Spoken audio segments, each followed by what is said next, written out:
on, man. You see what I'm doing over here, and you still want to make all that darn noise? You talking about the All right. dog? Nah. Think we live now, bro. Nah, you I ain't think went we, live yet. yeah, we are live. It says we're live. It's literally what it says. It says we're live. All right, Fat Five. It What says seven? who? How you doing today? I'm okay. How you doing today? You good? I'll be all right. Can you hear us? Can everybody out there? Can they hear us? Okay. Before we get this show started, we're doing a little test right now.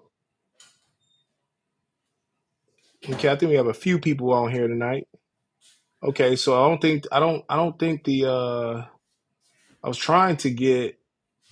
Let me see. I was trying to get this to work. I'm trying to get Instagram on real quick. Hold on for the people out there that actually want to get on from Instagram. What's going on, everybody? How y'all doing? Appreciate you guys chiming in today. We got a special guest, and hope you guys enjoy what we're going to talk about today. You want to talk about some things real quick? What's on your mind Yeah. right now, Mark? Now I think week two from the back again to the back again. We were a little rusty last week, but I think we finished off strong. So I'm hoping for a little smoother transition today, and we'll get it going.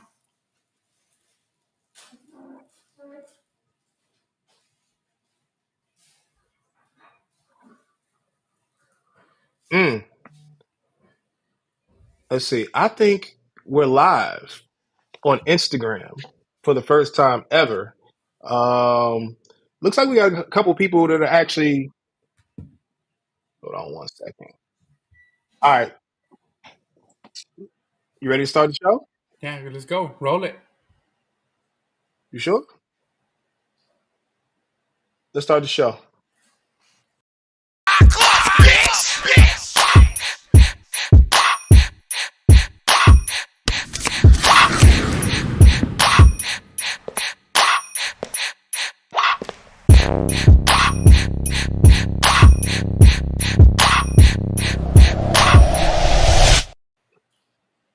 Ladies and gentlemen, boys and girls, we are here. Prism God, me and my boy Kobe Collector. We in the building. Check it out. What's up, everybody? It's Tuesday, PC Tuesday. Did you see what Windy City posted up? Man, that dude's always posting fire MJ on PC Tuesday. Going ham. Yeah, man.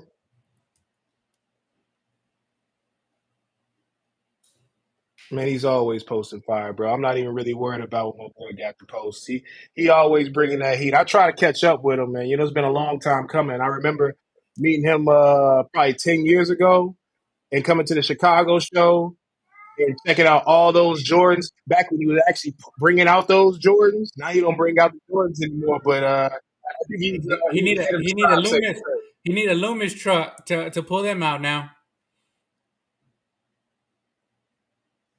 It's funny because I'm watching Instagram on one screen over here to see how it's showing up. It looks like we actually have like 20 people over there right now. So shout out to Instagram, shout out to YouTube, and shout out to Facebook, right? I think that's all the places that's currently streaming at.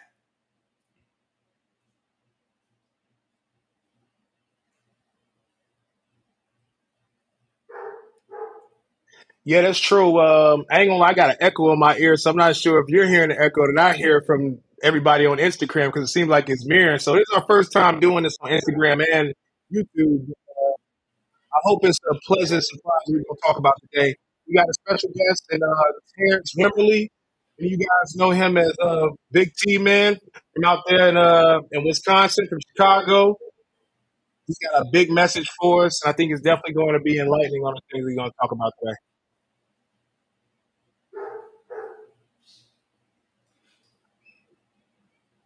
Can you hear me okay? Yeah. Okay, cool. So you ready to bring on T, or you want to talk about what last week first? No, like I said, I didn't know if we were on for a little bit there, but like I said, we were a little shaking off the rust a little bit last week. But it was some very sentimental moments there towards the end, in remembrance to Mean Green Monster, Mean Demeanor there. So I actually talked to my boy Gerald earlier today, and he had a chance to run through that again, and we just talked a little bit about some of the people that we lost from the hobby in the last year, man. So still heartfelt emotions going out to that, man. But let's ready to rock and roll. Go ahead and bring T on. All right, let's do it. Rest in peace to my brother, Oscar Red. Rest in peace to my brothers, Jesse Howard and Terry and everybody out there, Lee, and everybody that we lost in the last couple of years. Uh, let's bring on Terry. How you doing? How's everybody doing? First of all, I want to say thank you, Terrance, for a lot of different things. Okay. For coming on. So, I appreciate you having me. Seriously, thank you for coming having me on. so I met Terrance. You remember when I met you, Terrance? 2018 National, I believe, or before that, we took a picture with Jesse. Is that right? Absolutely. You have a really good memory. Yes, sir. We were walking around. You were talking to Jesse, me, you, Tony, Absolutely. and took a picture. Yeah. So, what I will say in this space, I'm sorry, I keep getting this echo in my ear, so I apologize about the delay. But I remember in this space, there wasn't a whole lot of African American people in this space. And the only two people I always saw at the time between you, it was the only person was Tony. Okay. And there wasn't a whole lot of people that were doing it on a high level.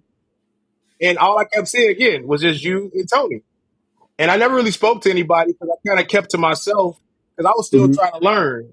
And at the time, like, I didn't really know what I was going to be doing in this space. I had no idea who anybody was, but I'm thankful to call you a friend in this space, and I'm thankful to be able to get to know you. But I mean, I've learned a lot from just watching you guys. Tell us how you got into this space. Well, I started when I was younger, going around. A card shop used to pay me money to go find. I'm gonna date myself. The white good rookie cards. And so I would go around and he would pay me $5 for every Dwight Gooden card. So I would go from, at the time in Chicago, there were probably like 20, lots of shops. So I would go to every shop looking for a shop, all the grocery stores to look for them. Then when I got to college, I got hired at a card shop to run the card shop. And after that, I was hooked. Mainly with something to do to drive a nicer car or, take the family out to eat. And then the last couple of years has evolved to my full-time job. That's good, man. Well, I remember talking to you along that way before you made it a full-time job, man. And I think I was like, man, if anybody could do it, shoot, you could do it. I mean, when I first got into this space, I was just thinking to myself, like, it wasn't until 2018 I realized that there was an opportunity in this space to make money and make it a full-time job. I mean, what were some of the things that you were thinking about? Because it takes a lot for the people out there that are listening and watching to leave your job, which was comfortable, and then chase your dreams. I mean, talk to us about that.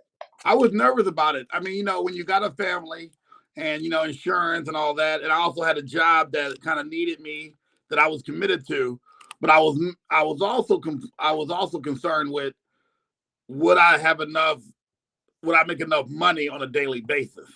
Because, when you have a steady check coming in, no matter what, every 2 weeks, you would have the check. Even though the check in comparison might have been small, it's still nice to have that fallback. And I think a lot of people who think about doing this full time think, man, I know if I put these 40 hours in, these 80 hours in, I get a check. And even though everyone was telling me you could do it, start traveling, I was still nervous about it. But then after a while, I got to a point where it's like I needed to slow it down. And to be honest, the last 2 years, the card market has been better than it's ever been. So it was an easier transition than if I did it, say 10 years ago. But I think with encouragement of everybody who was telling me to do it, I think a lot of friends were telling me, hey, do it. You could do it. I'm glad I did. I think I'm more relaxed, less stressed.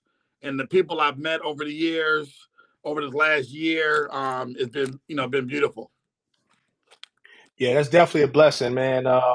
I could definitely relate to you. Again, I was very nervous to try to, pursue this full time because I had another business venture I was working on and wasn't making any money. And I just, like I said, my past story, everybody knows it. I just kind of focused on this full time as an outlet just for release. And then Mm-hmm. it wasn't until 2018, I just finally got to the point to where, like, man, I got tired of, of pursuing something that wasn't making any money. And I saw an opportunity in the industry, which Yes. again, I mean, I'm a collector first at heart. But when I recognize, it doesn't take a genius to realize that this space is changing people's lives. And I think if you don't pay attention, you might miss out on the biggest blessing ever because this is not only fun. You get to meet cool people, and you also you get to change the lives of people around you. So Yeah. uh, And there's so many ways to make, you don't have to always have the big cards. You can do mid range. There's people who play the treacherous game. There are people who do Pokemon. There's so many ways to make money if you got the work ethic to grind it out. So it's beautiful. And I love meeting all the people who, especially the young people who aren't, you know, aren't worried about that 9 to 5 and they're grinding for themselves and they're young entrepreneurs and they're teaching themselves to be self-dependent, not have depending on somebody, depending on somebody else for their money. They're kind of taking ownership. So I love seeing it. And that's the biggest thing I like about the people that I meet. Everybody here is working for something. mm, you know, Who, uh, who was Dwight one Gooden re playing back Go ahead. then? Oh, playing for. He was playing for the Royals. He was a Met. He was a Okay. Met, and he was the hottest pitcher of the time, and everybody wanted him. So he came at 10 strikeouts, 12 strikeouts a game. He was doing his thing. So, and we're talking 85. So, Yeah, but So that money in '85 was built a lot different than it is now in 2023, man. oh no, if you had $100 back then, you were a millionaire in this hobby. You know, now 100 might get you down one row. mm. So Terrence, tell me something because I know you have been doing this for a while, Mhm. right? But you've only been doing it full time for the last couple of years. Yes. What are some of the things that you felt like you had to overcome that you can kind of talk to some of the people in this space that like they can kind of, think about those guys who are trying to do this for pursuing to do this full Mhm. time. Can you talk to us about some of those challenges that you felt like you had to overcome? Really with fear. I mean, a lot of times when you think, like I said, when you work a 9 to 5 job, at the end of 2 weeks you'll have a paycheck. With the cards, with cards or anything else you do in sales, you're dependent on somebody else to buy the cards. Now, I've always felt myself been a very been a good salesman, but I was nervous about, okay, will I have enough to pay the mortgage? Will I have enough to pay rent? Will I have enough to pay my car payment? And those type of things. So it's like when you have a job, I know I got money coming in. I think the hard thing is like I also compared myself to everybody else, like the people who are doing it. I like, do I have enough money and capital to get into it? How much money do I need? Is it 10,000? Is it 20,000? Yeah. Um, and that's the hard thing. Some people come in doing this and they have $5,000 in their pocket, which you still can do that if you play the right game. Mm, Some people come in the thing with 200 grand. Well, it's a little easier for you because you can make mistakes with it you couldn't make if you had a limited budget. And when I came in, I had a limited budget, so I was like nervous, like, man, if I buy the wrong lot, I'm gonna be struggling to get rid of it. So mm, I think it's really with any job. I think with any business venture is building confidence in yourself. Is working hard every day because I will say I do work. Anyone who does it for a living, you have to do this every day. You're thinking about it every day. What can I sell? Even when on your day when you're just vacationing and everything else, you're still thinking what deal can be out there to be made because it's a constant it's a constant grind. mm-hmm. Um, but I think once I had the confidence and I did a couple of shows, I think the first show I did for this as a living was Culture Collision. And even in Culture Collision, when I got off the plane, I was nervous, like, okay, I got to sell cards. And even though I had the cards to sell, I still was nervous. But after I did a couple of shows and started realizing, I can do this. I'm building contacts. I'm meeting people. I'm treating them fair. I'm selling at a good rate where people are coming back. Then I felt confident. Now I feel to the point where, okay, I know I can make money. I know where to buy the cards. I know what shows to go to. So, I mean, that was all part of it. Mm. Mark, you got something you want to say? You want me to jump in? No, I mean, like that's the kind of approach that you can take going in any business, any venture, right? I Yeah. mean, yeah, we're talking specifically right now to this card hobby that we're in, but the same can apply to a lot of different industries. I think same can be said when whenever you're trying to switch jobs. You go to something that you're cozy and comfortable in, and then go into a space where there's a lot of unknown. And I think you hit it right on the head when you said, if you're coming in with $5,000 worth of, room to work with, as opposed to some of the people coming in with 200,000, the margin of error is really slim, Yeah. right? So Yeah. it's like sometimes, you got to make stuff stretch, and sometimes you got to make the wisest decisions. And a lot of that is just understanding who you are and what you want to be in this industry or in this hobby. It's knowing your lane. I know we've talked about that a lot.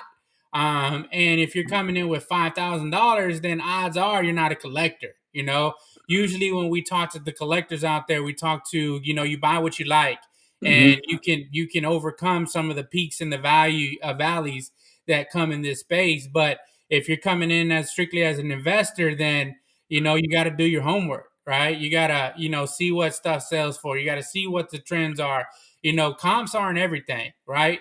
I think Mm-hmm. I think Rouse says it sometimes, be the comp, right? And Yes. Be the sometimes cop. when you are the comp, and that's basic supply and I like that. demand, right? If you have the goods that no Mm-hmm. one else has, obviously you can make the prices, you can set the market. But when you're selling everything that everyone else is selling, right? Mm-hmm. Then obviously you got to get into it for a little cheaper, so that you leave yourself a little bit of a room so you can flip and then go over to the next deal. So Yes, sir. there's kudos to you for actually taking that deep dive into the deep end of the pool there. Mm-hmm. But hopefully you are getting are reaping some of the rewards out of that as well. Yes.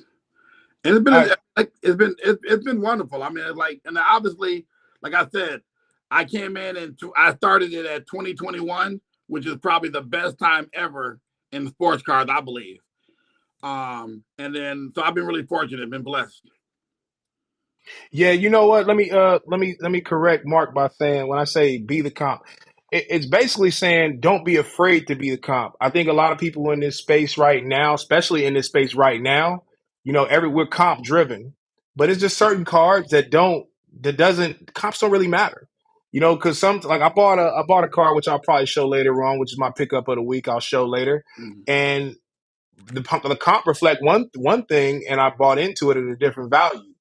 And we'll talk about that a little bit later. But one of the things I really wanted to ask you, Terrance, because I never really talked to you about this, which is why it's special to bring you on, is what is your thought process when you go? Because you talked about earlier, you buy lots. And that's one of the Yeah. things that if you ever see Terrance at a show, he always has a crowd of people around him, and he's always buying. And there's not a lot of people that do that on a high level, especially African American people who do that on a high level. And that's why I kind of, like I said, like hats off to you, man, for being able to be one of those guys that can do that. Tony's another guy that I noticed out there that does that as Yeah. well. You guys are unique in your own way. Mm-hmm. Talk to me about your thought process, because now when I talk to my boy Jesse, and even my thought process is very different from even you. So talk to me about your thought process when you're going into buying a lot and how you buy. Um, I want to have all my stuff is fresh. So my business is kind of predicated on this.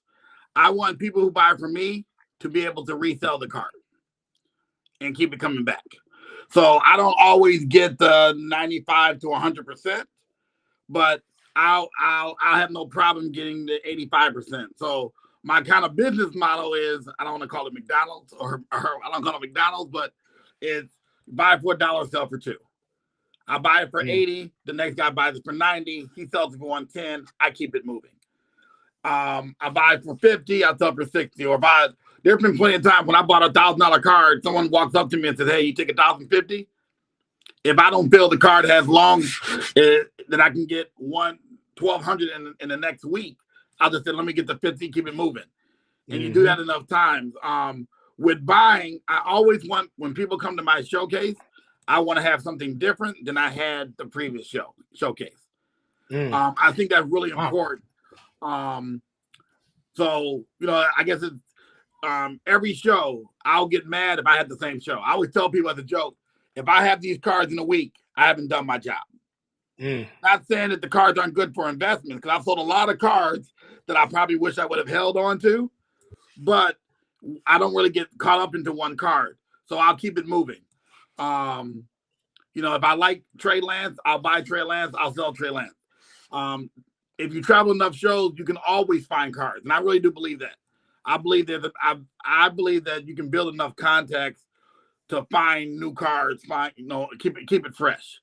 So when I'm buying, I don't want anyone to pass my table who has cards to sell without me looking at them. So it's hard. You have to keep enough capital to buy something, and I try to buy something from everyone. But I also how do you keep enough capital? Because I want to go down this rabbit hole with you, and I'm gonna talk about an personal experience that happened to me, and I think it's important for people to understand. Like, how do you keep enough capital, and when do you determine, outside of the fact that you like to turn over your cards weekly? It seems like, if not daily. Like, how do you keep up with capital? Because I turned the capital over within the show. So, like at Burbank, I was low on cards. So I felt like normally a year ago, I would have been like, there's no reason for me to go to the show. I only have $80,000 in cards, which means I'm only going to sell 20% of it. If at best, what's the point of going? But I felt that if I brought, let's say, $30,000, I can buy lots and keep flipping that within the show. So because most people recognize that I will sell where you can, I know there's kids who come by from me, buy the cards from me, go to table down and flip them. And they're doing the work. I'm okay with that, because if I spent 10 and over the course of the weekend, I made 3,000, I just cut my expenses. Occasionally you buy enough stuff where you get lucky. Like this weekend, I bought enough stuff, I got lucky where the profit margins are going to be a little bit better. Yeah. So I might make 25% of my money instead of 10% of my money. But I keep it moving. So yesterday I sold a lot real quick, and I probably made $2,000 on it, but it was $2,000 in a day. So I made $2,000 a day. If I keep doing that every day, that's a pretty good living. I agree. You also, this way you don't get, and this is the thing I think we're facing our industry now, a lot of people in the last 6 months have been burned by their cars dropping so rapid, because no one can predict what happened in September, October, November. It was just a total collapse. But like I told people, if you were staying ahead of it every single week and turning your stuff, you weren't losing that much. So I took losses too. I had 7 Jordan autos. Those 7 Jordan autos are half of what they were back then. But I was able to turn most of my inventory, and I don't even think I have a card I had 2 months ago in my case. I don't even have a card now. And I imagine a month from now, I won't have the same cards again at the next show. So that's kind of how I keep myself fresh. But I think that sometimes shows aren't always great for selling, but you can buy your way out of a show. And I have enough people who are willing to buy from me that will keep me liquid, if you will. That's a whole nother perspective, man. That's operating within 10, 20% margins all the time, right? Yeah. And it's actually something that you have to have discipline for, right? It's not something that is for everybody, right? Nobody's going to want to buy a car for 50 bucks and sell it for 55, right? They're going to be like, man, that's not even worth my time. But if you do it enough, right? You buy 10 cards, at 50 bucks a piece, and you sell them off for 55, then you weigh 50 bucks. Right. So then it makes more sense at that point. So it's more operating within the margins, but it's also operating within quantity as well, right? It's not necessarily the quality of stuff. I mean, of course, you're just not going to buy anything and everything, but No, no. if there's money to be made and you're able to flip that pretty quick, then you can actually make more money off of $2,000 than you can Yes, make off of waiting to make an extra $15 on a card. yes. Mm. And obviously, the more you have, so like I'll be honest with you. 4 years ago, I was coming to the shows with $2,000, and then that $2,000, I was flipping it. Okay, now at the end of the show, I made enough money to pay my car payment, put gas in the car payment, and then half my rent. Let me go to work on Monday. Mm-hmm. As I've gone, so my profit margin, my goal with $2,000 to leave the show with 3,000. Now, if you're working with, let's just say a real number, let's say 20,000. If I know for a fact at the end of the show I can come out with 5,000, I just made $5,000 in a weekend. Mm-hmm. I mean, and so I'm not trying to get rich, and I'm also not getting rich, and I'm also not.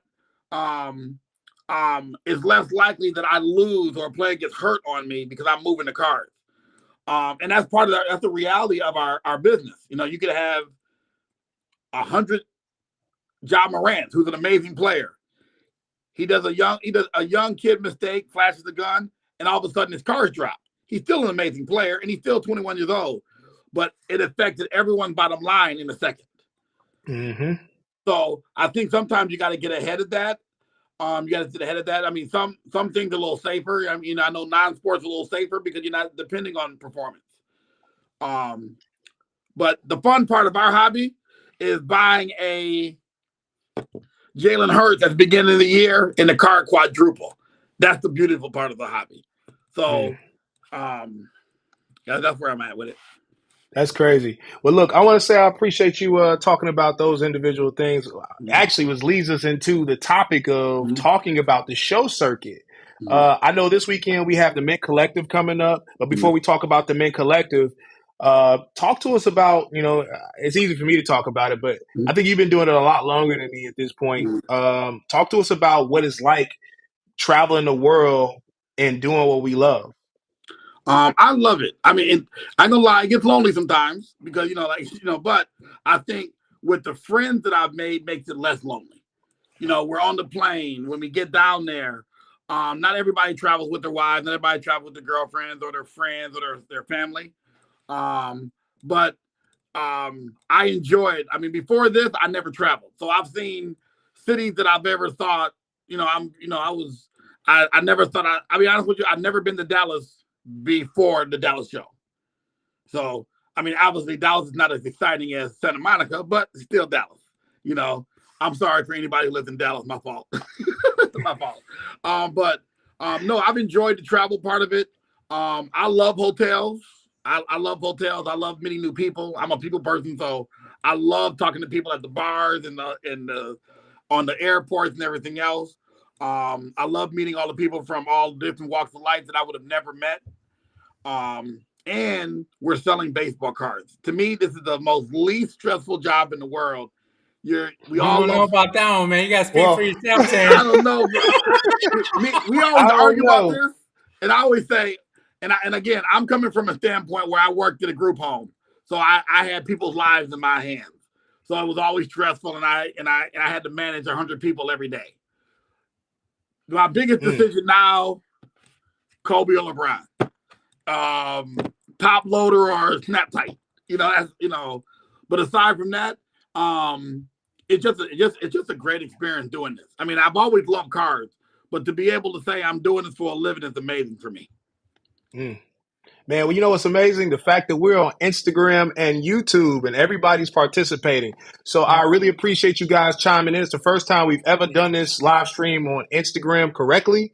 If anybody has any questions, feel free. I'll go ahead and throw them in the chat. We got one right now. It's kind of going with the show circuit conversation. Is how did you guys get established with a travel budget starting out doing shows? And I think we just lost Terrance. I'm waiting for him to come back, but I'll talk about it myself. Terrance, you there? I'm here. Sorry. Got a call. Okay. It's no problem. All right. So this guy asked a question about how do we come up with the budget.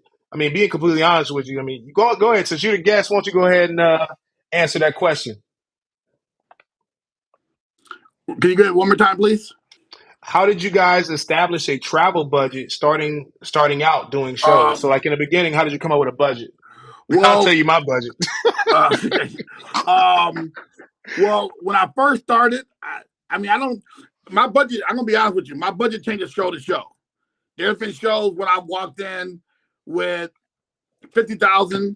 There's been shows when I walked in with 10,000 because I'm card heavy, and so I plan on getting card light before the show ends.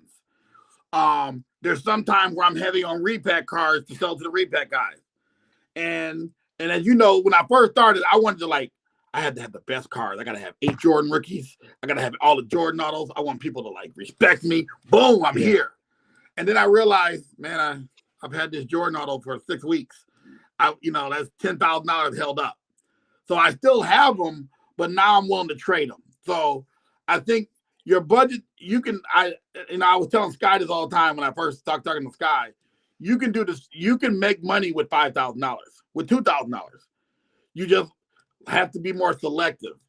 You can make money with $500. 500, yeah. I mean, I honestly don't set a limitation to what the entry. There's no entry point, right? This isn't a $500 get on the merry-go-round kind of trip around the merry-go-round. I mean, I've seen people start off with $20. All right, it's gonna take a little longer, but a lot of that is understanding what your budget is. Some of our early episodes, we talk about understanding what that budget is, establish a budget, and then establish goals and start Knowing your obtaining lane goals too. as you go. Yeah. The hard thing about the travel I see is this: is every show is different as far as what the plane costs, what the hotel costs, you're eating. That's something, and they're like, when you're out and you're making what I call it quick money with the cards, and everyone says, hey, we about to go to a steakhouse. You go. Next thing you know, you just spent $100 on a meal that may not be your budget during the week. Mm-hmm. Hey, but if you're in Dallas and you have some cards, there's a restaurant that we went to. They take cards as payment. You need to hook me up with that. Hey, look, Nick and Sam's is my spot in Dallas. They already know. But what's crazy about the liquidity, right? And I'll use it as an example, and I really haven't told a lot of people about this story, but the reality is as I finally got over that hump, and I know you know what I'm talking about, Terrance, when you get over that hump of being able to be, like liquid, right? Because we talked about it. I think my goal when I first got into space was to make $100,000 and being liquid. Mm-hmm. My dumb self, I invested that money and I bought a LeBron Exquisite. Now, there's nothing wrong with that. But the only problem is I'm still in a space where I'm buying and I'm selling and I'm trading and I tied up $100,000. Yes. You know what I mean? And I invested it because I'm a collector. I love the card. You know what I mean? And that's a tough space to be in when you're a collector, as well as, you're still trying to buy, sell, trade. Yes, you're 100% right. You can make money with $5,000, $2,000, $200, whatever it is, just knowing your lane and being selective. But what I learned in a short period of time when I made that expensive investment, I ended up selling it and losing $40,000. But what I realized, I held that card for a whole year. How much money could I have made off $100,000 not sitting on that card for a year? Even though I'm a collector, 100%. I love the card. I still, I'm probably going to buy the card again. But the good part about me buying it again is I can buy it for less money. So I probably want to talk about this another day, but I think it's very important that we talk about us as collectors, right? And I'm not sure, Terrance, I know you got some things you probably collect too, but once you got over that hump, you like, all right, well, I can afford to throw that card to the side. But it's all about buying it at the right price point. I think that's another conversation for another day. It's got to be the right price point. That's what I learned in that short period of time. You said that we can talk about that all day. That's a topic. Yeah. You said, Ralph, you actually got me started to think about a bigger collection. When we start talking and you mentioned I got a Jordan put away, I got LeBron. So I started I wanted to put away one of each LeBron rookie, 9.5 or PSA 10. Now, not the crazy ones. I don't have an exquisite. It's coming, but not yet. But I put away a top chrome refractor, Mystique. So I have those. And the other day I was comping it and I'm like, man, maybe I should have sold it 2 years ago instead of having the collection because I wanted to put something away for my kids and they would be, something I can put away or if I ever needed money. But obviously, because of the downturn of the market, I lost something. But because I love LeBron, I'm actually glad that I still have them. I mean, I've still been able to eat. I've still been able to do what I wanted to do outside of cards. But I think the collection part kind of grounds you and makes you feel like this is why I'm doing this. Yeah. Well, I talked to the other people, the Roth cards out there. I talked to the David Basketball Paradise. I literally had a conversation with them in Dallas, and I think it's important for the people in this space to understand is while you're making money, it's okay to be a collector. That's why I always say it's okay with being a comp. If it's a card that you want, and it's not crazy expensive. I'm not saying like crazy. I bought a Jay-Z card at full comp. And at the end of the day, like I just wanted it, and that was it. And I didn't spend $10,000. I spent $400. And me being a collector, I just wanted it. So I think you have to be okay with that, and it just has to be at the right price points. And that's something again we could talk about all day. Like Mark said, is being able to buy in at the right number, especially if you want to be a collector. Maybe and that's what I said. I had to learn lessons. I make mistakes too. I bought in at a number that realistically I probably shouldn't have bought into, and it tied me up for a whole year, and I could have been able to turn that money to potentially more money, but instead, I had to learn from that lesson. So I talked to my brothers Wiz and Mike and a lot of other people about a lot of these experiences so they don't have to make the same mistakes that I did. And that's why we're doing this though, right? Yes, sir. Yes, Are sir. you All right, getting any so of the questions that are coming through from Instagram? yeah, I know I have a couple questions on Instagram, but I'll try to go through them real quick. Let's see. Somebody that says, do you think you will transition to Star Wars or non-sports cards? I've already transitioned to Star Wars. I literally have boxes over here to my left that are nothing but Star Wars that are in my personal collection that honestly I have never even looked at since I ripped them. Since we're on that subject, there was another comment that came through. It says a lot of people seem to save money by sharing rooms with friends in the hobby, splitting 100%. tables, flying together to limit Uber costs. What do you think some good ideas to save money while being a dealer? Even when you're buying lunch, right? If you buy a whole large pizza, you split it three, 4 ways, and that's another way to save money there. Like I said, that's all good stuff that they shared since we're on that show circuit budget talk conversation. And I think the other thing too, you learn how to travel. A lot of times, like I just really learned about miles. I just really learned about points. So I'm starting to build that. Last year I didn't know about that stuff. I'm like, just price whatever. But I think you learn. Now sometimes, some shows you just say, you know what, I'm going to eat a modest meal because at the end of the day, a sandwich is a sandwich. It doesn't have to. You don't have to kind of ball out just because you're somewhere, because you're somewhere. And I think that's something that we all have to learn as we travel with any kind of business. Yeah, not for sure. I like 100%. You said, a lot of it can translate. I mean, I know we're talking about, the card hobby right now, but a lot of stuff that you talked about today, Terrance, is actually translatable to any industry. And that's one of the things that I actually enjoy a lot about these conversations that we have and with some of the guests that come on, because they work in all types of industries. And so some of the gems that they give us is actually translatable to other stuff. So, if you're listening out there, I mean, yes, we're talking about the hobby. Yes, we're talking about how to survive in the hobby, but honestly, this is life. I mean, we talk about life talk and we don't have any boundaries when we talk about it. But I just want to point that out, that it can apply to just about any industry that you decide to actually put your feet in. Yeah. And don't be afraid to learn from anybody. Like I learned about, honestly, an Amex card from a 21-year-old, Rivwick. He taught me about points and getting cash back. And I've heard those terms over the years, like, what does that mean? But now I'm like, okay, now I'm going to buy this with this card because I'm going to get my cash back. Yep. And people won't. I've learned stuff from Tony this weekend. I learned stuff about travel to Tony that I would have never even learned if I don't listen. And so there's nothing wrong with being teachable, and being open to learn from all sources and just kind of listen to what people have to say. Yep. So, all right. So piggybacking off the when we met in 2018 in the show circuit, that was my first nationals I ever traveled to. Now, what's funny about that is I stayed at a Motel 6. Woo! Ain't nothing And wrong with the hotel Motel 6, man. all right, Ain't so nothing wrong yeah, with that. What? you know what? You're Okay. absolutely right. Minus I have to sleep with the lights on. Nah, man. We bad and bougie now. Better Hey, worry look, about yourself, man. look. I'm gonna tell you something. That was probably the worst hotel I've ever stayed in my life. And but you know what's funny is that was a humbling moment for me because I stayed in. What's funny about that? I stayed in a hotel twice, and to save money because we're talking about budgeting, right? Yeah. I slept in the hotel. I slept in the casino downtown in Cleveland on a third night. And what Wow. makes it even funny is I actually gambled because I was there so long and I could have got a hotel room. So I just think that was even funnier. Man, So we might need a Motel 6 as a sponsor one day, man. You better leave Was that, Motel 6 alone. was that okay? I'm bougie now.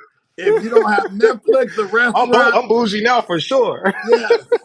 If you don't have a concierge, what? Ooh. What are we moving into next, man? All Like right, I so said, look, we drag out topics. we know we try to make it casual. We try to catch Yeah. up on everything. So I'm gonna ask a couple questions. He said, "You guys travel expenses, tax write offs? Yes, they definitely are. Like food and hotel, definitely are. Who would win in one on one basketball? Prism God or Santiago? That's easy. Prism God. It's not even close. Oh man. Uh, Hey, do you that's think why you I have the heard you best earlier Jonathan shoot Isaac up all PC in them the bricks. world? No, it's Jesse Howard. Rest in peace, my best friend. He had the biggest and best Jonathan Isaac collection ever. I've seen 10,000 base cards. I've never seen it before in my life. How do you guys stay healthy? Good point. Rolf Carr is probably the master of that. Drink a lot of water. Stay focused. We try to, I try to, honestly, I've gotten better at it. I try to get up early and try to hit the gym. And then we do a lot of walking anyway. We walk the show circuit. So no big deal there. We got to get on to the next topic. Yeah. Well, sometimes you don't eat while you're there. If you zoned in, you go the Oh whole yeah. day and I not eat. never eat during shows. I'm Oh, locked in. you Yeah. got to.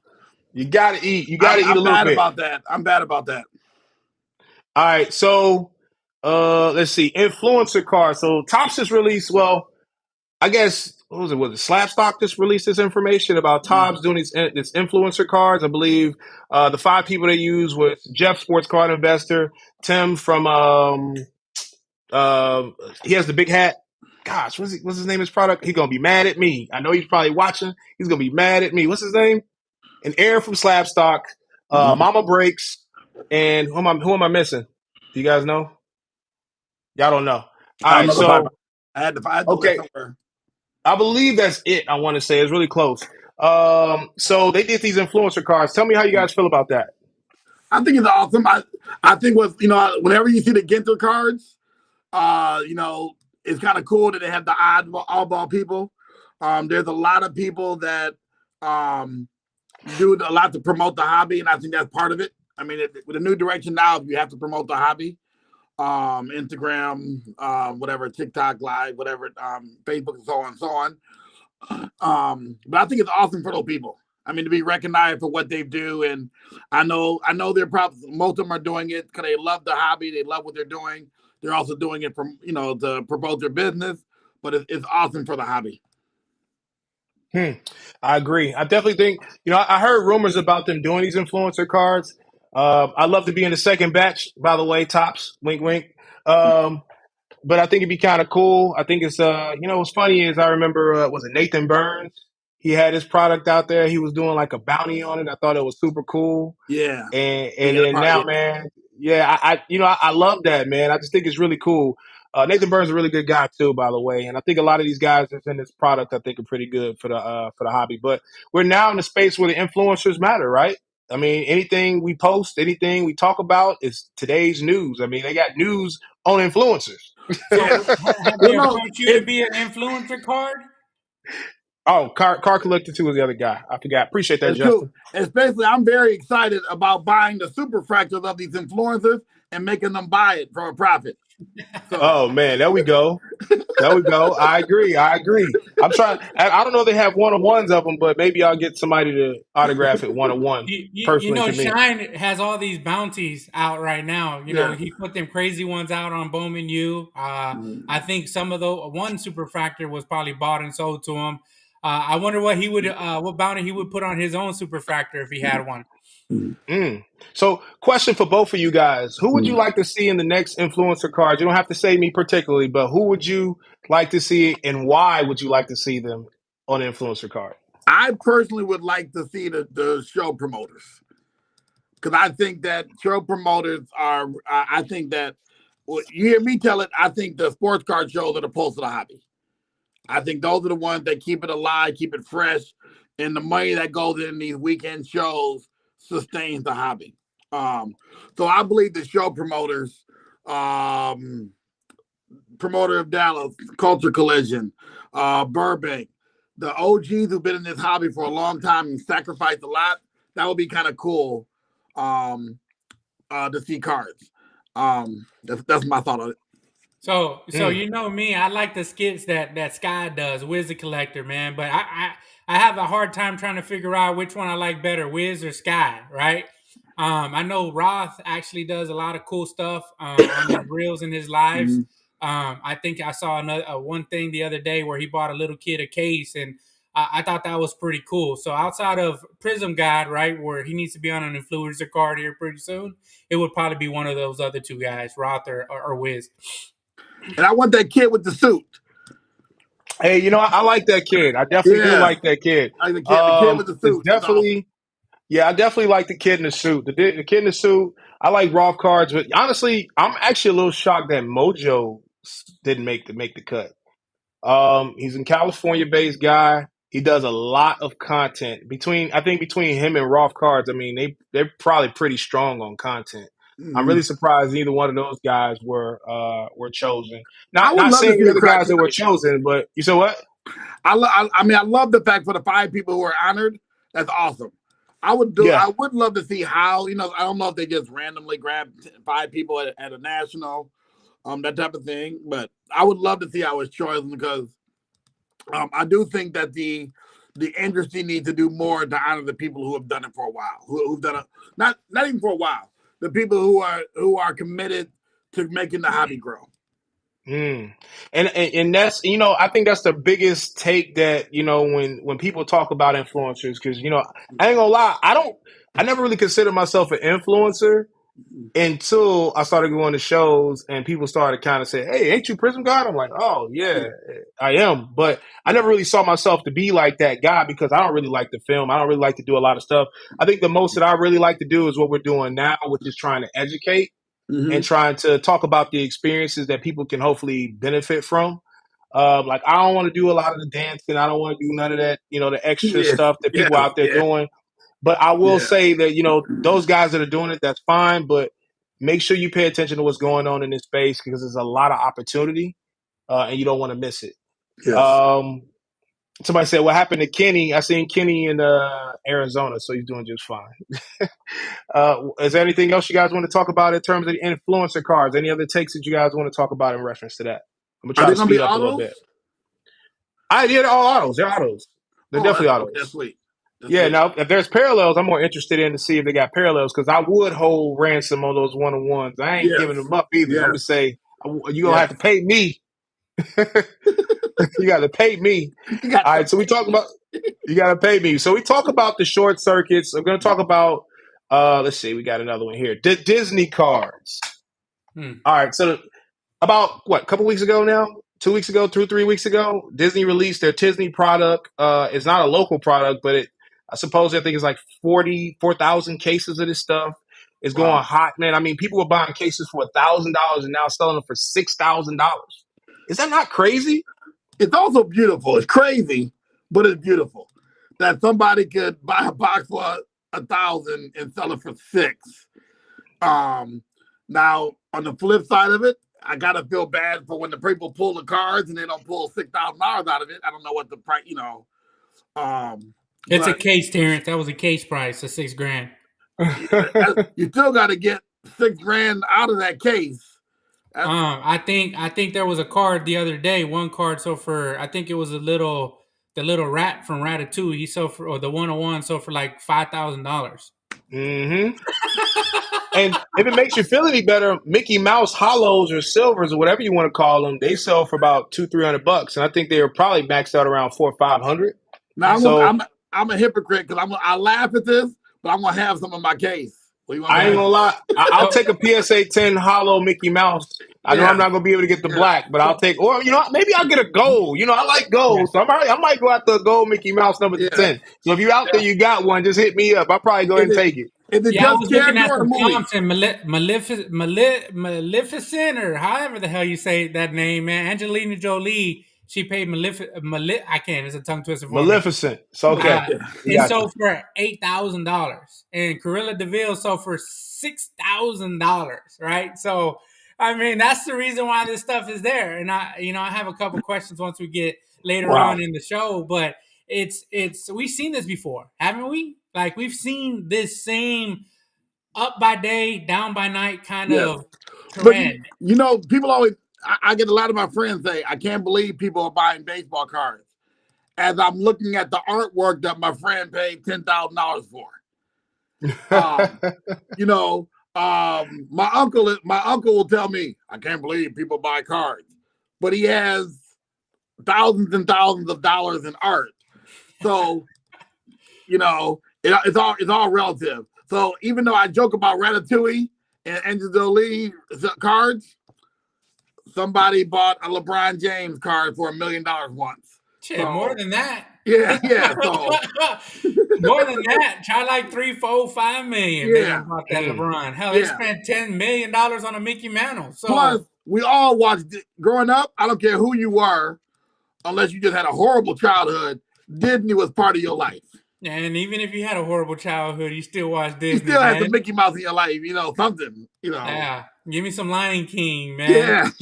Yeah, The only thing I'm gonna tell you, I'll leave it at this. I know Ralph probably has some other stuff to say about Disney cards. Is that they started to incorporate the live versions and then the animated versions. I always gravitated, me personally, to the animated versions of it because that's what we grew up with yeah, before they started to do all this live action stuff. But it's one of those things where the reason why it resonates is because a lot of the older people remember their childhood and growing up, yeah, and these are some of the things that they remember in their household. So I know where the value comes yeah, from. I mean, that's the same reason why you see Nintendo stuff and Atari stuff sell for as good as it sells today. yes, So it's the nostalgia that people are buying, and I get it, mhm, but we've seen this show before. Like yes, we've seen the beginning, the middle, and the end, and I think I know where it goes. So Well, I will say this. I will say this. And I understand where you want to go with it, Mark. But to be honest with you, Disney is eternal. okay. So I, what Disney is I, it? is What's I eternal. will $8,000 on that? lose it when I see someone trade a LeBron SPX 95 for a Simba piece of fur. I'm gonna lose Hey, it. you I'm had like, to I was have the wondering, boots is with it the play? Is fur, it player man. worn? Is it player worn? Or is it? yeah. I'm like, Is it? I'm sorry, Africa worn. yeah, No, that'd be dope though. So the best of us says Disney has international appeal too, and I'm 100% in agreement with them. Disney is everywhere. They have their own app.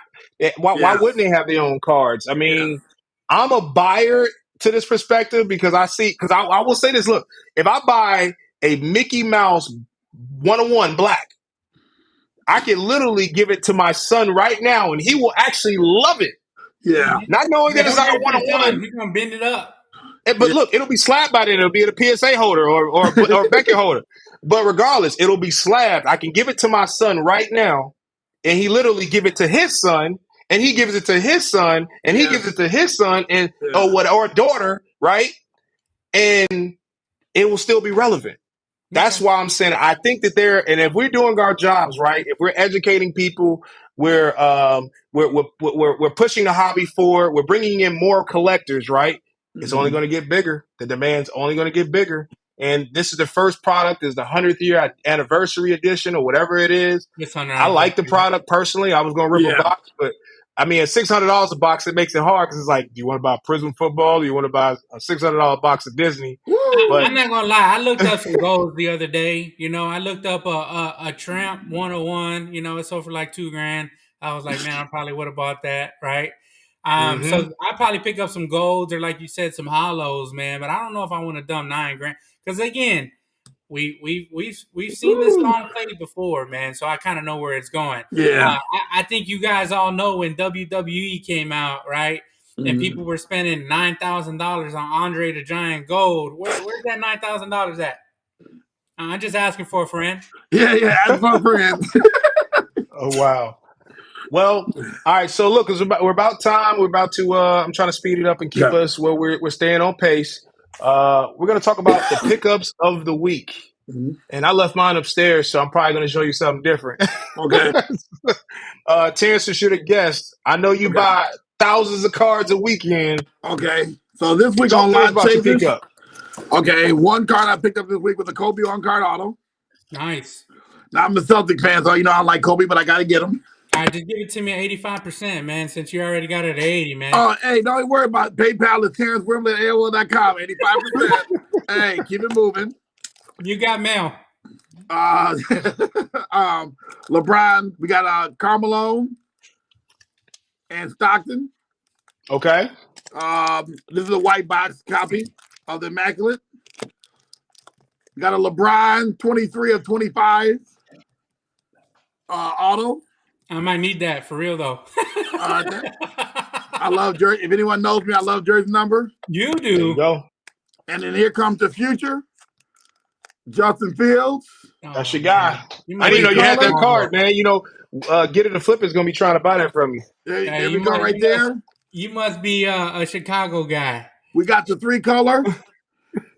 It says not from any game event, so it doesn't mean it's not game worn. It just said it's not Pacific game, so we don't know, but it's the patch. So that's my pickup for the week. Well, thank you. They were awesome. There you go. Got, Ralph? You want me to go first? Or you want to go? I'll go, man. I don't want you to trash my stuff, man. But I picked up. Mine's not that bad. I ain't got that much. Hold on. I picked up a John Morant Purple Stars rookie card auto PSA 10 jersey number 12 of 29. Oh, okay. I'll be sending it out to Ralph to Vegas, so he'll have it with him in Vegas. And then these will be going out too. Employee exclusive LeBron and MJ. Nice. Highest graded, both A5. I think the Tiger like it. The only thing I don't like about these, they're not numbered, but the last PMG employee exclusive Tiger A5, so for about $5,000. So maybe I can get close to that on these, man. But I'm really excited about these two bad boys. They're really cool. Employee exclusives.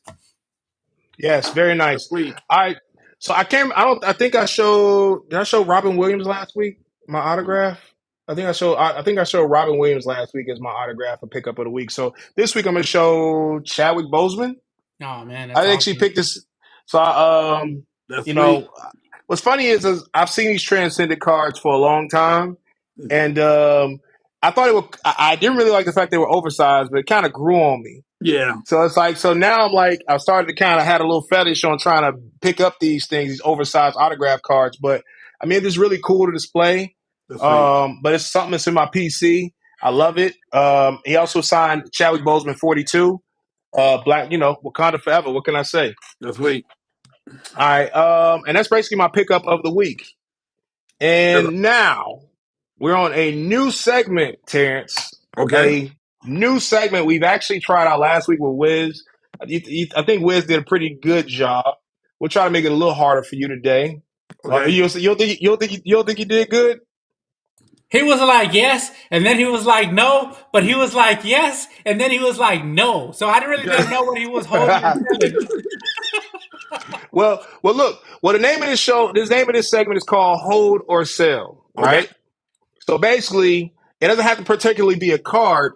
It could be, it could be an item. It could be a team. It could be whatever. Like if it's this or that, you can decide which one which one would you rather hold, which one would you rather sell. Okay. Okay. So you ready to do this, Mark? Yeah. You want me to go first? I'll go second. That's fine. Now go ahead and start it out. You gonna? Oh, yeah, that's fine. I'm with it. Let's do it. All right. So in recent news, I'm gonna start off with this: you holding or selling LeBron or Bronny? I'm gonna hold LeBron, sell Bronny, because I think, and I'm not trying to be a hater, Bronny gonna be setting up with us in like 3 years.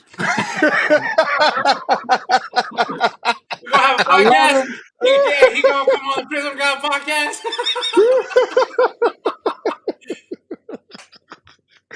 Hey, that's all right. That's all right. That's okay. Hey, I'm just So, watching, man. We might need that sponsor too, man. So stop that. hey, man, look, we need any sponsor, any sponsors to help our Prism God show. How about that? We'll take it. Yeah, no, All I'm right, pretty. I got Okay. Banchero or Holmgren. Bonchero's a beast. MVP 1 year. I like him. So He's gonna be in All MVP right. you talk. holding Banchero? Yes, yes. And sell Holgram because Holgram has as many points as I do this year. Man, he got a little bit more than you. How many points you score? Oh man, he scores pretty good, man. I Wait, think wait. he's gonna Did be he play this legit. year yet? Chet? Yeah. Chet Holmgren? I think Yeah. so. For the Thunder. Oh, I thought he'd been hurt all year. He still got more points than us. No.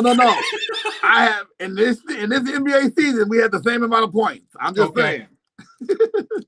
Well, we there. So go ahead. You about to say something else? No, I'm Bonchero. I like him. Okay, Bonchero. All right. Would you rather have? Well, I ain't gonna say would you rather have, but holding or selling Mickey Mantle rookie cards or Satchel Paige rookie card? Ooh. My heart says Satchel, but my bottom line says Mickey Mantle. So which one you selling? Which one you holding? I want to hold Mickey Mantle, and I'm sorry, I'm gonna have to sell Satchel Paige. I'm a trader. I'm sorry. Sorry. Oh Hey, man, didn't that's he get funny. on here talking about Drew Gooden and he gonna sell Satchel Paige? Okay. Yeah. But you know though, until I'm on the beach, when I'm on the beach, it'll be Satchel. But right now, I'm still in the suburbs. I'm not on the beach yet. All right. Wow. Cade or Zion?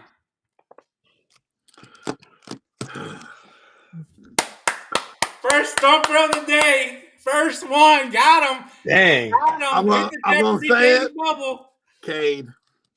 Hold Cade, sell Zion. Ooh. Dang, that's tough. And talent wise, I don't believe there are very many people that have talent as Zion, but I don't see him staying on the court on 82 games. Or let's say realistically 70 games. Can't sell Satchel, man. You selling Satchel. Somebody says it. No, it's all good. Okay. All right, so here's another one. Would you rather have a logo man card or a game worn, player worn jersey? Maybe it's from the NBA Finals. How about that? Okay, I'm gonna go with the player worn because I'm gonna be honest with you.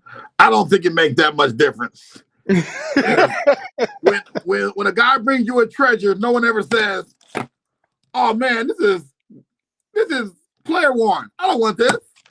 So you don't have them that long to even look at the back of the card, man. Yeah, exactly. I don't even know what the back says. Lambjack or Hurts? Hurts. You gonna hold Hurts and sell Lambjack? I'm hear me tell it. Hurts is the second best quarterback in the league. I said what I said. Behind Mahomes, right? I'll behind the goat. Behind the goat. Yeah, but you know there's reports coming out that Lambjack might go to New England, right? Just throwing that out there. And I root for him, but he ain't ready. But he still got to go through the goat. You got to go through the goat. Okay. All right. You holding or selling the Bulls or the Bucks? I am selling the Bulls because they don't know what they're doing. They don't. And I'm going to hold the Bucks because the Bucks seem like they committed to winning. There you go. I like that. That's a good answer. Good answer. Disney or UFC cards? Considering that the greatest boxer, UFC fighter Usman got knocked out twice, I'm gonna go with Disney because I would take Mickey Mouse over Usman any day. Okay, cool. All right, and I guess I got my last one. You ready? I'm ready. 2003 Exquisite. Okay. To hold or sell or Eminence any year. You pick it. Ooh. You gonna hold or sell? Right now? Right now. You selling them? You selling 2003 Exquisite? Okay. You holding Eminence? I'm gonna hold Eminence because the prodigy is coming. Because at the end of the day, Exquisite, that's old news. I'm about new stuff. Oh Woo, man, Exquisite I is was the always this. old on in that with the one, man. new. So I want the prodigy is coming. He got that new on his mind. That Okay. new. That new. And the other thing too, I can't afford a LeBron Exquisite. I might be able to rock with that Eminence. So You go get Oh, so that Bronny, you're that selling. Bronny, that Bronny Eminence logo, So, man. yeah, hey, so you're saying Game worn, that you're player worn. selling something you can't hold. I got it. yeah, Okay. yeah, yeah. If Exquisite was about 200 grand cheaper, I'll be like, let's sell that Eminence. There you go. There you All go. right. So I got Prism Black Base or Prism Black Auto. I'm gonna go with the auto. I never understood why the auto doesn't sell more than a card with nothing on it. Prism Black Auto, if it's on cards. Okay. I mean, I guess he did pretty good. What you think? We got no more questions, right? Yeah. Well, I hit him with the daily double, man. So you got to get him. You got to figure out some better questions, some more stumpers, man. You You getting know some what? easy Next ones. week's guest, I'm coming. I'm coming for next week's guest, man. That's all I'm gonna say. And I think we got a good one next week. So we'll see if we bring in the fire for him. But Terrance, I mean, you got a couple minutes to answer a couple questions out there for some of the people that are out here watching Yes, Before sir. I and hit him Yes, with sir. more Instagram. questions, I'm gonna say this though, man, because I always believe in giving people flowers while they can still smell them, man. Honestly, I'm still just like everyone else, so I sit back and I really digest what our guests come on and talk about, and I want to say that you gave me a different perspective, Terrance. Honestly, so Oh, thank you. kudos to you and the success that you've been having in the lane that you're in. Honestly, that's a different mindset that I've had, but it makes all the sense in the world. Honestly, I mean, you're making money on money, right? Yes. So it's one of those things where I'm a collector at heart, so that might not be the lane that I'm in, but it does resonate with me because it makes all the sense in the world. So I just want to say thank you for coming on and sharing those gems. In I all the appreciate comments that. that I read, they actually were like, "Man, I really needed to hear this today." And honestly, there might have been something I said, something Ralph said, but there was definitely something that you said that somebody out there needed to hear. So whether you're watching us live or you're coming back and watching us after, Mhm. when you get home or something, appreciate you guys for chiming in, and hopefully you appreciated some of the gems that Terrance gave as much as I did today. I There you appreciate that. go. I appreciate that. Perfect. Yeah, I'll say the same thing. I feel like I tell you guys over and over again between you and Tony. I know we don't have Tony on the show, so I'm just going to focus on you. Yeah. Um, you mean a lot to our space. You mean a lot to our community. I And appreciate that. we've talked to you. I've talked to you, privately. I feel like and it was crazy. I feel like I talked to you at least 2 to 3 times a week, Yes, sir. at least twice a week. Yes. Yes. And I'm thankful for those conversations. I know we talk about a lot of different things, but Yes. sometimes you kind of have an outlet and then you're Yes. understanding to what's going on. So I'm thankful for that, you being a friend to be able to allow me Yes. to vent sometimes. And And then plus also for your knowledge too. Your knowledge is great. It's amazing. and Rob, I mean, and honestly, I want to tell you, you've helped me grow and helped me look at this a little different because I'll be honest with you, I didn't even want to play the big card game until I talked to you. And just seeing how you approach it. And then what you did with the show was something that gives me pride. So what you've done for the hobby is amazing. So yes, I do want to see you on the next influencer card. So because that's what you've done. This is a great show, and thanks for giving me the opportunity to run my mouth. So Well, I definitely would look. To be honest with you, I felt like we could have kept talking, which is why we over an hour. Usually, we have conversations with some people it yeah, don't exceed an hour, but I felt like we casually went over an hour, and I felt yeah, like we could continue to keep going with you, which I love these conversations. I literally that's why I have to kind of scale back a little bit because some of the questions I want to ask you more when we talk about the show circuit. But yeah, if anybody sees Terrance, he's not shy by any means. He will definitely talk to you. Man, this man has a lot of knowledge. If you want to talk to him about anything, I'm sure he'll be very open to it. And the same for me and the same for Mark as well. I'm speaking for you, Mark, but I'm pretty sure you're okay with that. okay. And I think that it's so much that you can gain from each other. And we talked about this, man, probably 2 years ago, Mark. It's having people in your space that you can confide in who can help you and help guide you and talk Yeah, about, it was crazy is like for me to hear you say that, Terrance, but you said it before, man. You have to be open to learning. Like I Yeah. could learn something from Rolf Cards. I could learn something from Mojo. I could learn something from you. I could learn Yeah. something from Mark. And there's tons of hundreds and thousands of resources that we actually have in this space. And I say to the people out there that are new, come to shows, man, and Yeah. speak and hang out and network. That's why you do spend $100 for that steak dinner, Terrance, because you get a chance to talk to the people that Yeah. most of the times you don't get a chance to talk to.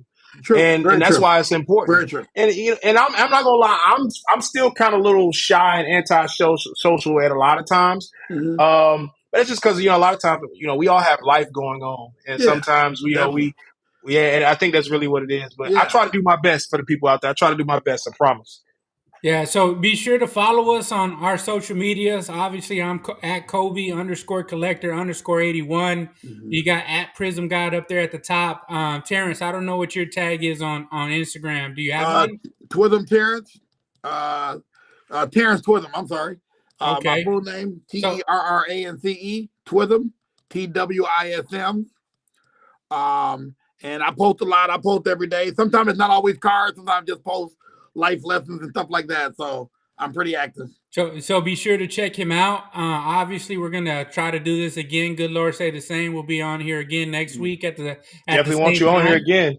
Yeah. Be It was sure a to fun. It was a joy. It was fun. if there's a guest that you'd like for us to bring on, definitely send us your suggestions. I will. And Okay. then the other thing too is if there's a topic that you feel resonates with you more and you'd like us to share our thoughts on it, be sure to reach out to either Prism or myself to give us those ideas and suggestions. Honestly, there's no topic we won't touch. I think we've touched a lot of different topics over our time, and we don't shy away from it, man. Honestly, Yep. these are like barbershop conversations. These are dinner table conversations that we have here, and we will always give it to you from the heart, right? Honestly, it's the only way we believe to be. We keep it real transparent. So I just want to say appreciate you guys for checking in with us today. Also, before we go, I did want to because I did say we can answer a couple questions real quick. Okay. Somebody made a comment for, a question for Terrance.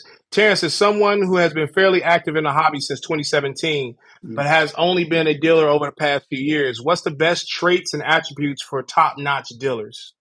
I think honesty is real important. When you're dealing with somebody, trade, buy, sell, you want to feel like you were treated fairly. I hate when I see dealers disrespect both. I hate when I see customers disrespect dealers.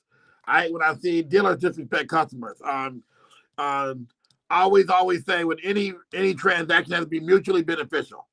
So I always try to be honest. I think one of the reasons why people continue to come back is that I try to be honest and open. If you ask my opinion on something, I try to be as honest as I possibly can. I can. So that's important too. I mean, it doesn't always have to have the best prices because people want what they want for the cards, but just being able to being treated with respect and having dealers who are honest. One thing I think is a good attribute into a good dealer is having a knowledgeable dealer, right? Yeah. Having someone bring up a lot of cards and they don't know if they want to buy a card until they check up what a comp sold for, right? To me, it saves a lot more time if you're a dealer who's a lot more knowledgeable and actually what they want to, buy. Yes. I think honestly that goes a long way too. Obviously, you have to still check up comps and you got to do your homework as a buyer, right? But just having that knowledge, being knowledgeable enough to actually being able to, segment yourself between the different genres and within the hobby, I think that goes a long way as well. And dealers need to evolve. I can't say this enough. A lot of times dealers are stuck and this is the way it should be. I pay for a table, so I should get double trade. I mean, that's an antiquated philosophy. You need to evolve with the product.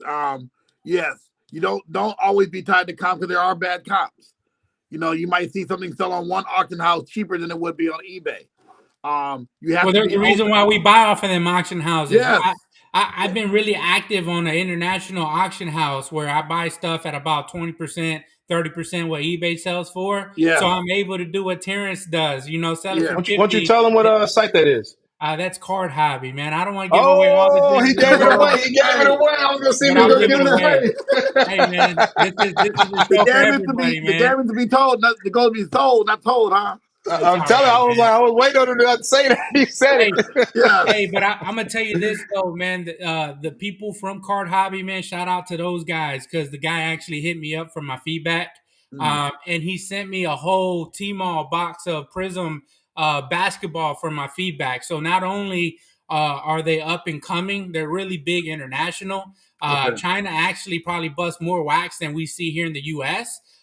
So they're actually selling at a higher rate. Some of the parallels that you probably will never see on eBay. So it's definitely something to check out. I'll give away all my gems. I obviously I won't let people outwork me. I still have my Yeah. saved searches that I have that I check Yes. religiously. But man, check it out if you haven't already. Don't get intimidated by the language barrier because it is all in Chinese. Yeah, Martell gave me my first big deal. That's one of the guys responsible for Car Hobby. He gave my first big deal in Cleveland in 2018. He sold me Prism Black 101 John Collins, auto and non-auto, true rookie. That's cool. Man, yeah, that was back then. I made good money too. So Hey, I but you appreciate know that. the reason why I gave that gem away because they have to actually be watching and actually have to be in our Good feed point. to actually get that gem. And if Yeah. they Good did point. spend time with us today and they lasted a whole hour and 15, then they deserve to get that gem. Good point. That's a That's good cool. point. All right, so Barry Nice Card says, what do you think about multiple big shows going on the same weekend? Chime in with that, Terrance. I think it was terrible and selfish. And I'll Mm. be honest with you. I feel like, obviously, and I'm just gonna say it, there was Dallas, Nashville, and Chantilly. And I've talked to all the promoters, they're all great guys. But by having those three shows, it allowed the East Coast Philly guys not to be able to come to Dallas because it's there. The Nashville show, the great guy, he built a great show. Obviously, Dallas, Dallas is the um, creme de la creme. That's the best show going on right now. Local show, I should say. Um, at least the best of those three. To have them all at the same time, we lost dollars there. There was going to be money that wasn't going to be in Dallas. There's going to be money that wasn't being in Nashville. I would have loved to go to the Nashville show, and I had to miss it because I had to make a choice which would be the best show for me. Mm-hmm. I really think that show promoters should respect each other and talk and say, hey, I know you got this show this weekend. I'm going to give you a 2-week gap between your show. I understand, sometimes you gotta go in when you gotta go in when they tell you can have it, but you lose money when you have another show at the same time. It gets up the reality of it. And for a show promoter to not believe they're losing something, it's not just about can they sell the tables. It's also about the money and the people who are coming into the room. 4 people I know flew to Nashville, then flew to Dallas. Well, that means those 4 people didn't buy a Friday on Dallas. They didn't buy on for Thursday because they had to go and spend their money there. Mm-hmm. There are some people in Nashville saying, well, I'm not going to come to Dallas. I have a home state. Well, the shows lose. So I think there needs to be a better I wish there was a better way to coordinate shows. Yeah, I agree with that. With me doing, I mean, I'm kind of, I ain't gonna say I'm biased, but I've talked about this before in the past. I mean, as a promoter, it is our responsibility to make sure we have people to come through the door. It's also our responsibility to make sure that the vendors are taken care of. Mm-hmm. That's something that I continually strive to do, and I'm not perfect, but I continually strive to do it. But I definitely feel like we do ourselves a disservice, right? Yes. Because one aspect of it is like people don't understand there's a local show and there's a regional show, and then Mm-hmm. of course there's a national. So if you're considerably a regional show, and the difference between a local show and a regional show is a local show might be 100 to maybe 150, 200 tables. That might be a local show, right? Mm-hmm. A regional show could be 400 to 600 tables. Yeah. Maybe even a little bit more than that. So if you're doing you got to think about what it takes to be able to make 600 potential vendors happy and be able to bring and gravitate enough traffic to bring that through. So yes, you do yourselves a disservice by competing with other shows, and we should be working together. I 100% have always been one of those guys that push for that. And to answer the guy's question, Keith Summers, he's asked about the next date for Culture Collision. is January 25th to the 28th, 2024. If you've never been to my show, you won't want to miss this next one. And that's about it. Mark, did you want to chime in on that? I don't go to shows. I definitely I agree with that. All right, so Joel says, do you believe car value is solely based on the last comp, or does availability have the thing to do with the value? I think I already answered that before, but I'll let you guys answer that.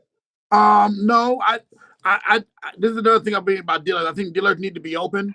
I've seen bad listings, and you got to respect the bad listing. And then, I've seen, sometimes stuff goes on the auction site lower.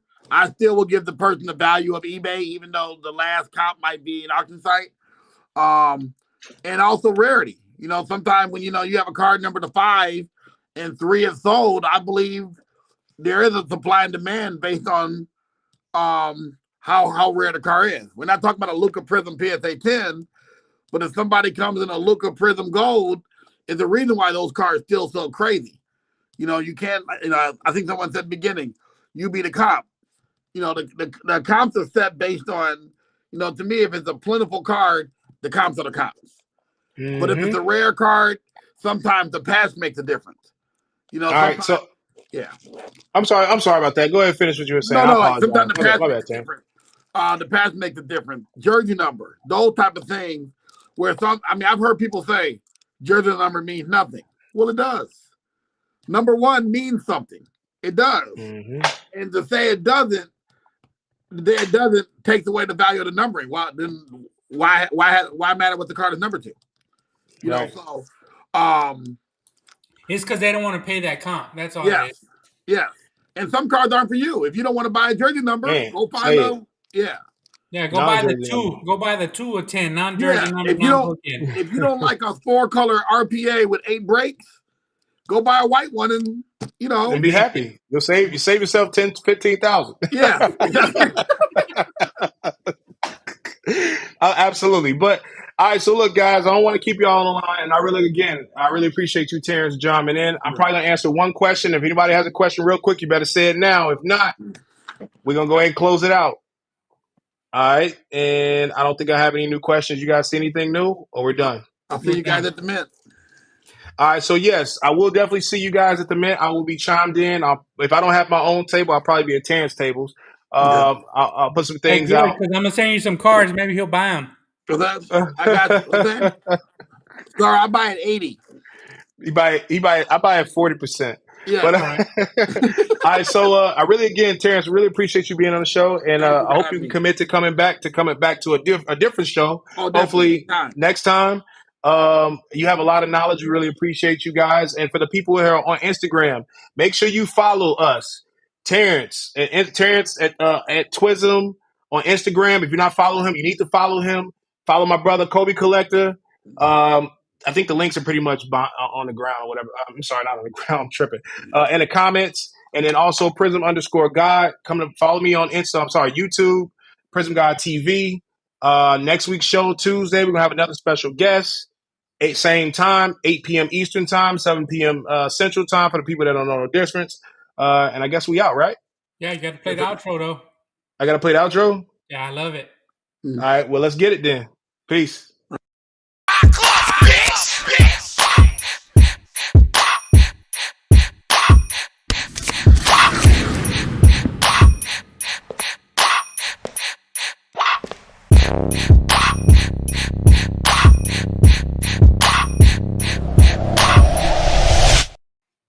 Thank you. We out.